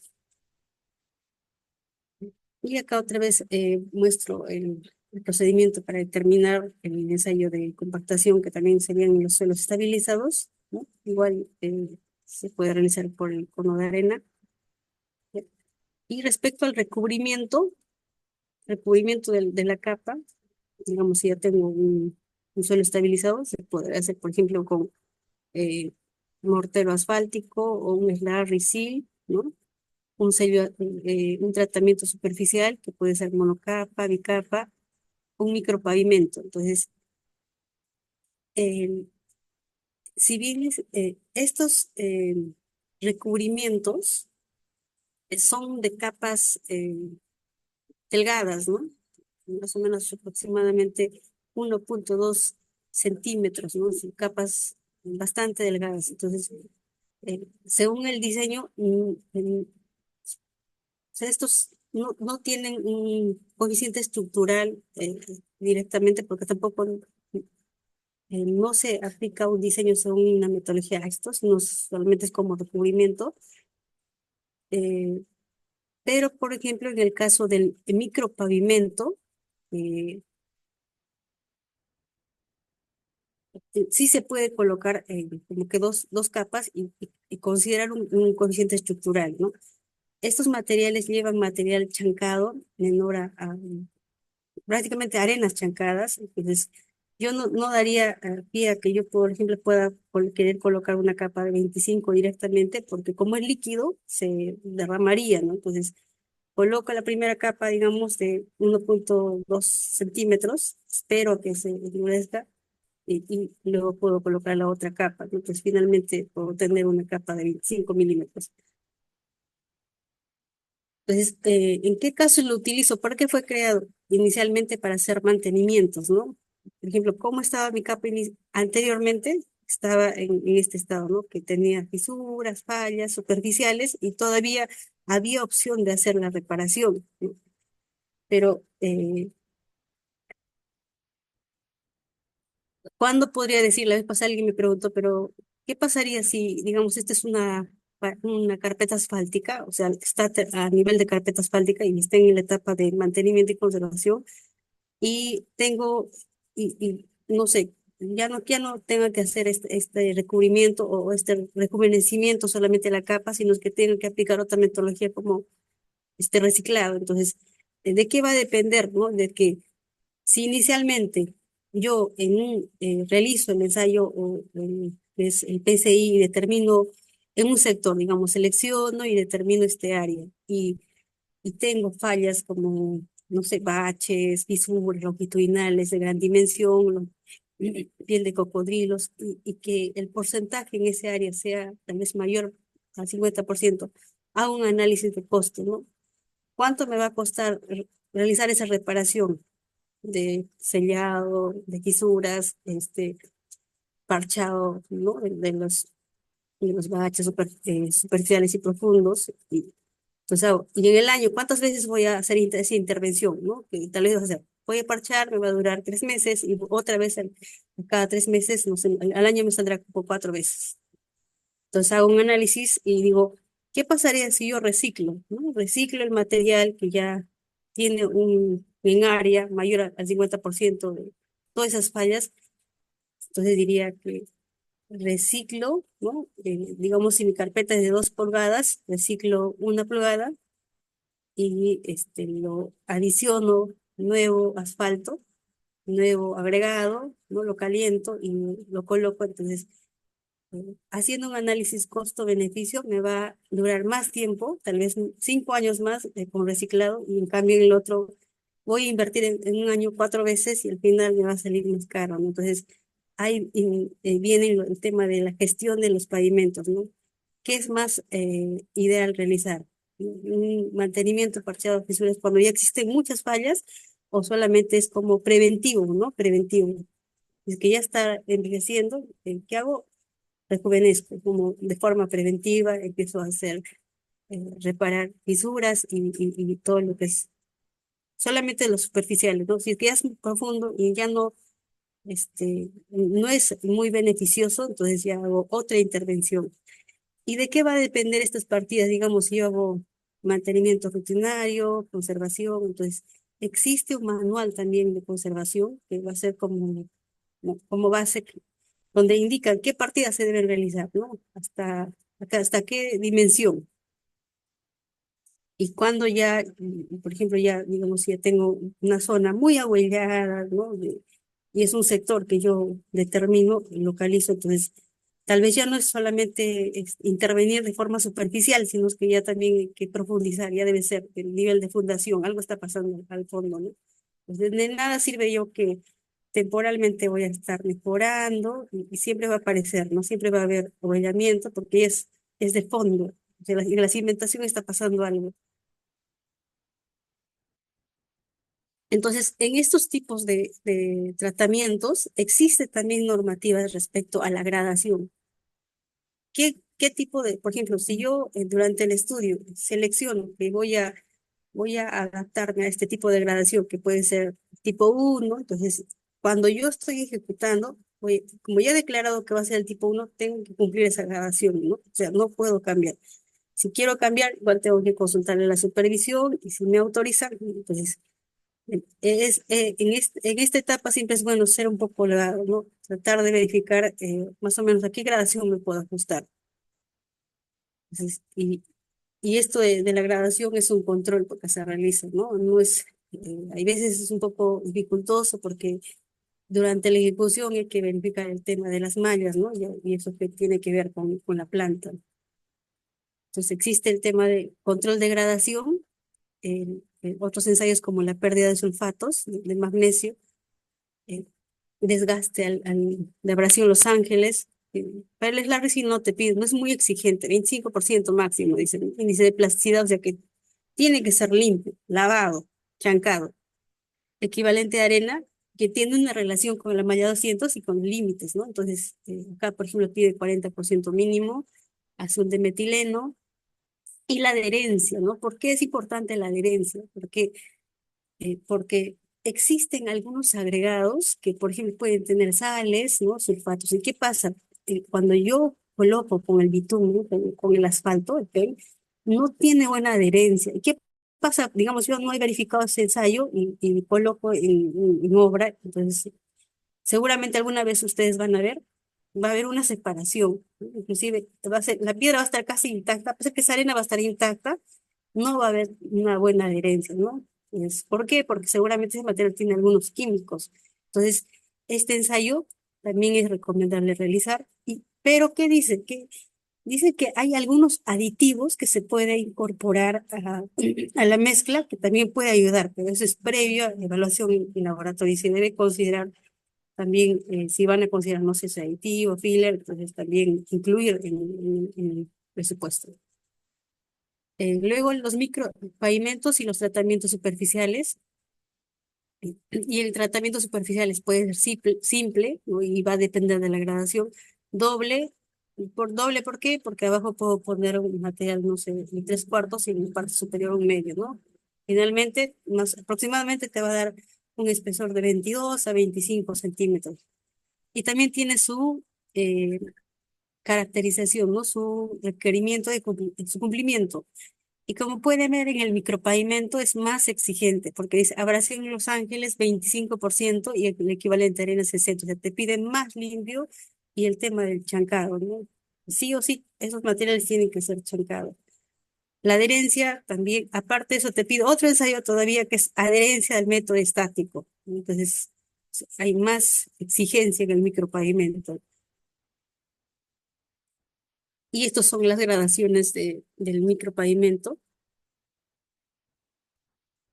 Acá hay alguna restricción. Y ustedes dirán, cualquiera de los tres, las tres superficies, tratamientos superficiales puedo proponer o existe una restricción y que tiene que ver más uno con la pendiente, ¿no? La pendiente, eh, la pendiente, las curvas, las curvas pronunciadas, las curvas de volteo, las de contracurvas, ¿no? Pero según el manual de suelos y pavimentos, dice que para vías de bajo volumen de tráfico, y siempre recuerden, el límite más o menos es 500.000 ejes equivalentes, ¿no? Entonces, si tengo de hasta 500.000 ejes equivalentes, yo puedo proponer todos esos tratamientos, ¿no? O sea, vías de bajo volumen de tránsito, ¿no? Que puedo proponer tratamiento superficial, echada o mortero, micro, ¿no? Pero a partir de 500.000 hacia arriba, inclusive 1.000.000 de ejes equivalentes, yo ya tengo que proponer otra solución como si carpetas asfálticas, ¿no? En caliente o si quiero modificado, dependiendo del tráfico. Pero ahora vamos a ver solamente la parte de menores a 500.000 ejes equivalentes, ¿no? Y como les mencioné, existe una restricción. ¿Para quién la restricción? Para los tratamientos superficiales. Dice, no se debe aplicar cuando la pendiente es mayor a 8%. Y luego no se debe aplicar cuando hay curvas pronunciadas, de volteo, curvas de contracurvas, ¿no? Y el mortero asfáltico o el slurry seal tampoco, ¿no? Tampoco no se puede aplicar en pendientes mayores a 8. Pero en cambio el micropavimento de dos capas sí se debe aplicar, no tiene restricción, pero cuando es 25 milímetros. Acá les había mencionado, si bien es cierto la normativa dice 25, pero en la vida real solamente se aplica, 25 serían dos capas, ¿no? Porque su aplicación es 12 milímetros. ¿Por qué? Porque el material, como pueden ver en su gradación, son casi arenas, ¿no? Entonces, arena con líquido es como un líquido, simplemente, no se va a poder armar los 25. Tengo que esperar y colocar la otra capa. Entonces, más o menos con esta estructura o sección quedaría las intervenciones a nivel de superficie de soluciones básicas, ¿no? Tendría una capa granular, una capa granular estabilizada, por ejemplo, acá con polímeros, con aceites sulfonados, ¿no? Una capa granular más un porcentaje de cemento, eso ya va a depender de un diseño que se realice, ¿no?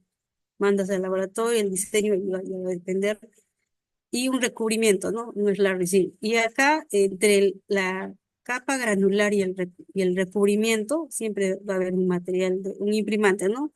Un imprimante o es-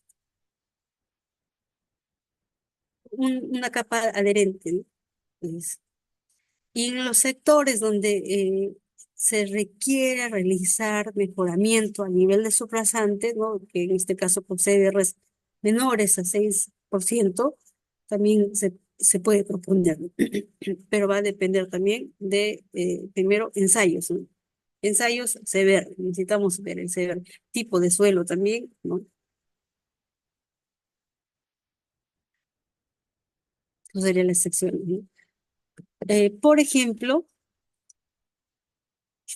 acá se tiene una, un ladito voy a, no sé qué, tengo un problema. Sí, sí, así. A ver, un momento. Voy a ampliar.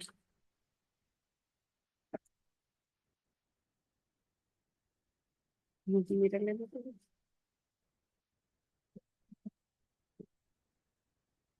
Por ejemplo, acá se tiene una cantera y eso en una zona de la selva, ¿no?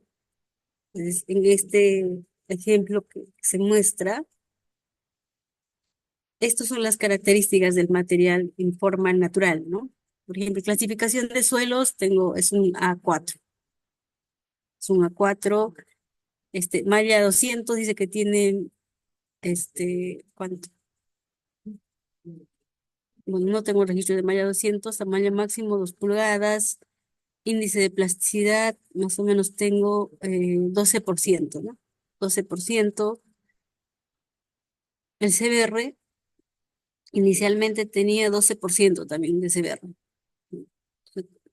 Es un poco bajo. Entonces, este material se combinó o se mezcló con un aditivo químico, ¿no? El aditivo, y con, por ejemplo, el material del lugar, que era prácticamente una arcilla, ¿no? Una arcilla, se combinó con un material de cantera, ¿no? Un material con una cantera, con un CBR de 20, ¿no? Se combinó, digamos, se combinó en una cierta proporción y sobre ello se adicionó un aditivo químico, ¿no? En este caso, el aditivo químico era el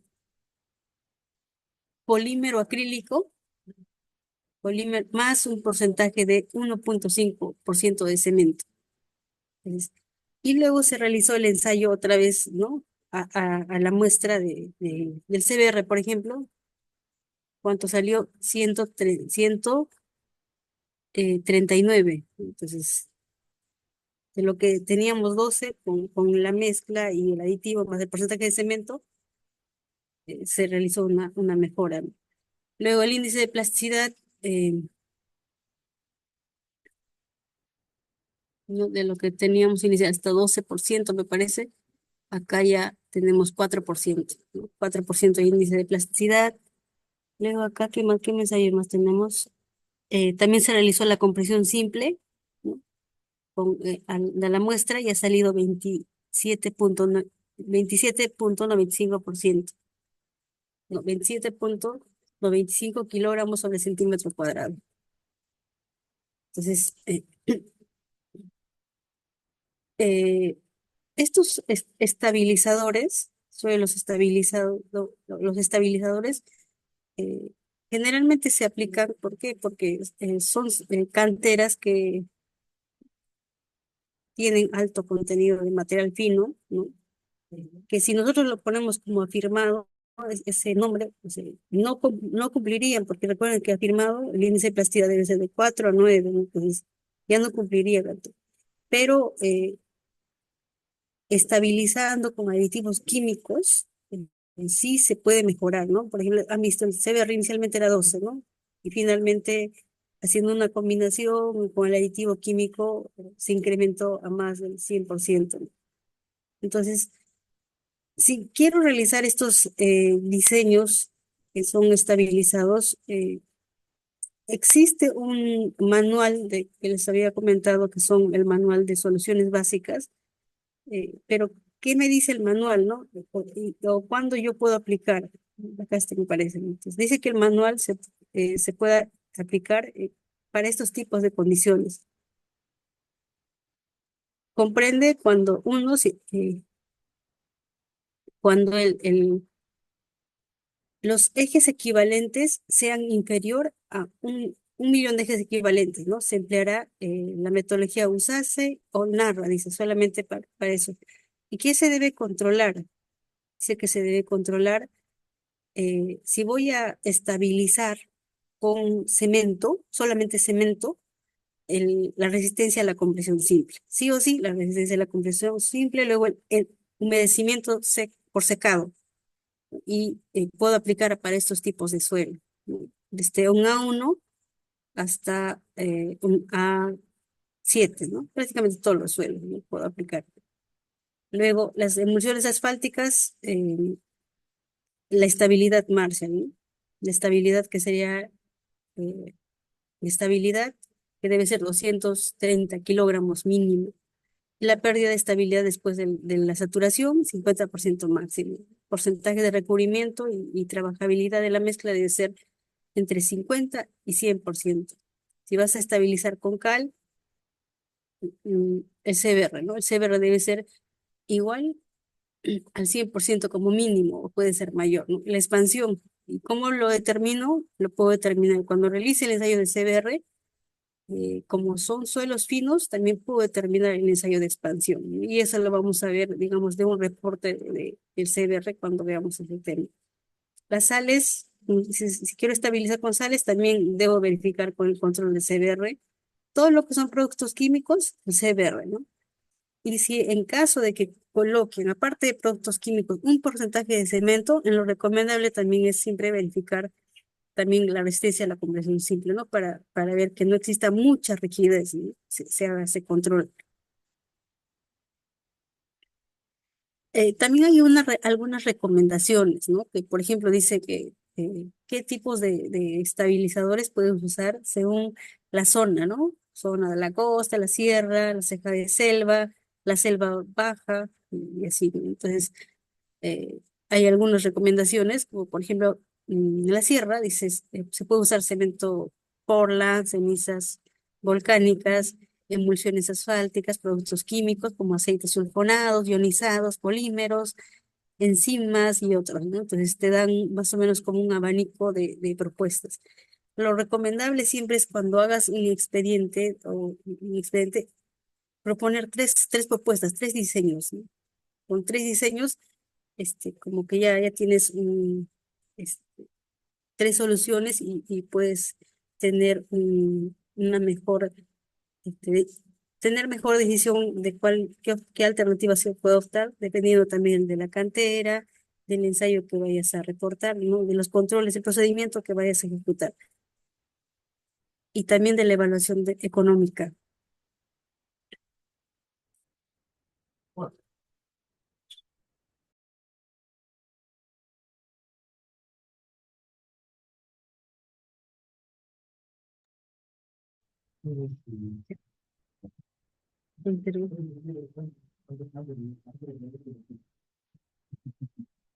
Entonces, ¿qué dices sobre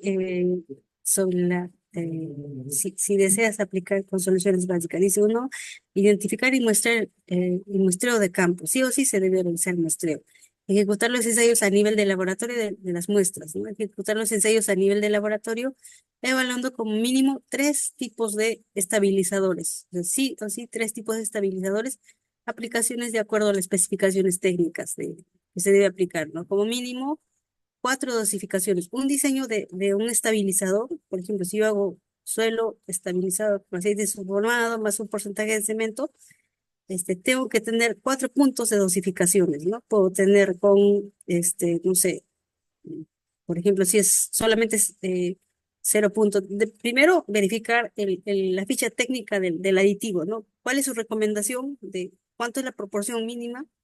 Entonces, en función de la proporción mínima, un punto por encima, luego el tema del cemento, si lo voy a aplicar, digamos, empezar con 1,5, tal vez alguna recomendación que haya, si es que existe algún ensayo o de alguna carretera que tengan como referencia también, ¿no? Pues lo normal es, puedes mantener tal vez el cemento, o si quieres, puedes variar por 2 puntos, y tener 4 puntos de dosificaciones, ¿no? En función de eso, seguramente te va a salir una curva y colocas la óptima. Y la dosificación se debe realizar versus el CBR y la resistencia a la compresión, si es que tiene cemento, ¿no? Los parámetros de resistencia y expansión luego de los 7 días de curado húmedo. Solo para la ejecución del CBR a nivel de laboratorio se sumergirá en agua durante 96 horas o 4 días a las muestras que están de suelos estabilizados, ¿no? Entonces, ese control también se debe realizar. El procedimiento de selección de los estabilizadores de suelos puede dar como resultado más de una alternativa técnica de solución. Se debe optar por una de menor costo. O sea, como tenemos tres propuestas, digamos, suelo estabilizado con aceite sulfonado, con cemento, con polímero, entonces una de ellas debes de optar, pero la que tenga menor costo, ¿no? No tanto menor costo, más que todo también evaluar el costo y qué es lo más, como especialista, qué es lo más recomendable, ¿no?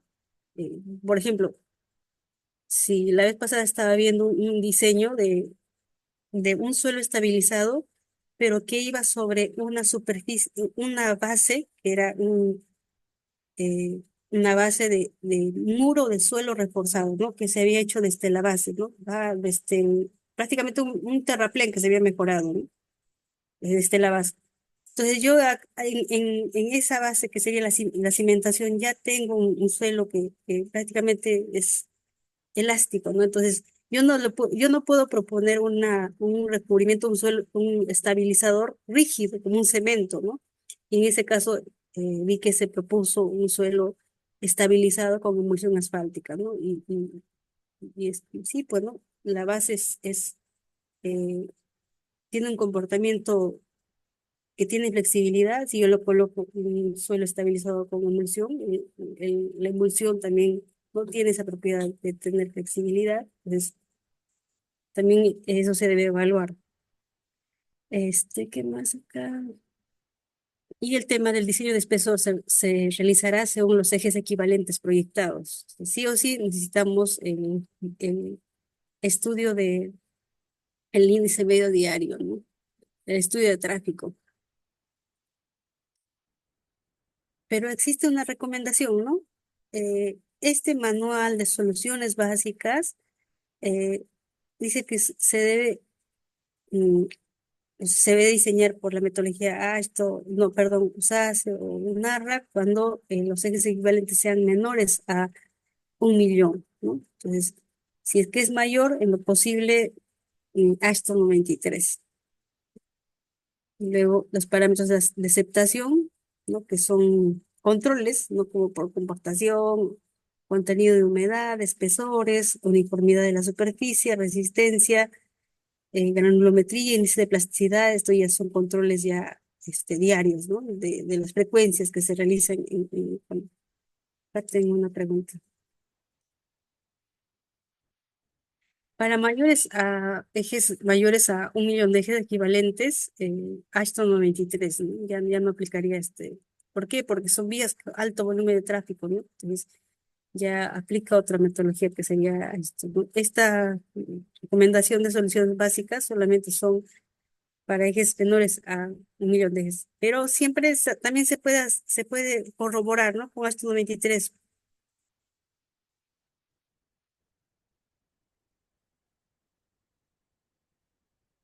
Y mira, dice, para suelos arcillosos expansivos de alta humedad, ¿qué estabilizador se recomienda? Expansivos de alta humedad. No sé si estoy entendiendo, pero pareciera, no sé si te refieres a saturado, de alta humedad. Mm, Entiendo que habrás hecho una calicata en la subrasante o el nivel actual como está, entonces has encontrado que tu suelo tiene alta humedad me imagino será pues, no sé, 15% de humedad y suelos arcillosos, ¿no? Entonces, recordemos que suelos arcillosos primero tengo que pensar que voy a compactar, ¿no? Entonces, suelos arcillosos solamente tienen que tener una relación gruesa, ¿no? Entonces, habría que determinar cuánto por ciento de suelos arcillosos tienen, ¿no? No sé, acá mira, les mostré este material que les mostré como un ejemplo, es un material que es de la selva, o sea, es un suelo, también suelo arcilloso, ¿no? Entonces, ¿qué se realizó? se hizo este suelo arcilloso, que solo no lo podía estabilizar, entonces se combinó con un material de cantera. Y sobre eso recién se adicionó el aditivo, ¿no? Estabilizador, en este caso. Entonces, no te podría decir directamente, pero sí, yo pienso que se podría evaluar, ¿no? Primero, a qué tipo de suelo corresponde, o sea, hacer todo su análisis, su clasificación, y verificar, ¿no? Generalmente suelos arcillosos así, o sea,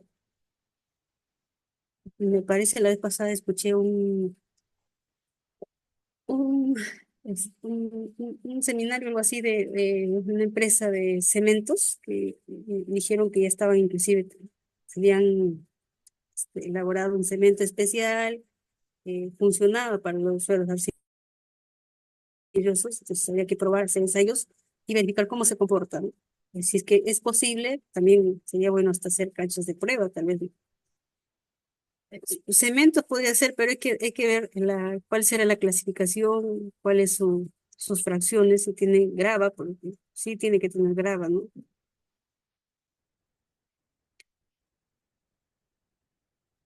¿No? Y algunas fotografías que se les presento de los tipos de suelos que se estabilizaron, ¿no? Acá también se ve que es un suelo casi arcilloso, acá otro tipo de suelo, una cantera, más o menos con un CBR que tenía 20%, ¿no? Unas evaluaciones.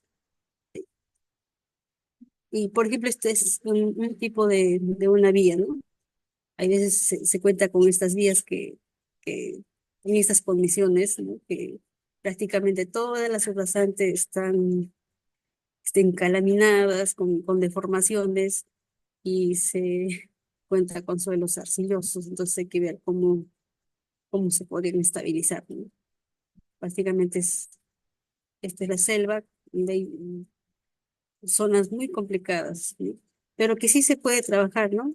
Que sí, actualmente hay corredores viales en la selva y ya están eh, con servicios por contratistas conservadores, y sí se ha logrado realizar una solución. Ya, entonces voy a ver CH, pero el CH es orgánico, eso, y me parece que ya no sería muy recomendable estabilizar ese tipo de suelos.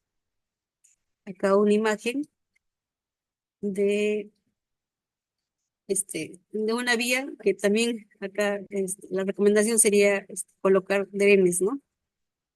O sea, ya existe una vía mejorando, elevando la rasante, tal vez no voy a lograr mucho, que ya tiene que ver los drenes, ¿no? La vía no es única, no es solamente me tengo que concentrar en el diseño, sino también tengo que ver qué existe alrededor, qué puedo mejorar. Y tal vez ya acá depende de una solución más de drenaje. Entonces, esto sería eh, la presentación de esta primera clase. Eh, Igual si tuvieran algunas consultas adicionales, me hacen llegar. Y gustosamente les voy a poder contestar durante la semana. Y también dejo mi número, me parece que está en la primera parte, mi correo también, si tuvieran en lo que les pueda ayudar, gustosamente les puedo atender. Acá, ¿dónde está? Ahí está. Ahí está mi número, mi correo, ¿no? Mi correo electrónico.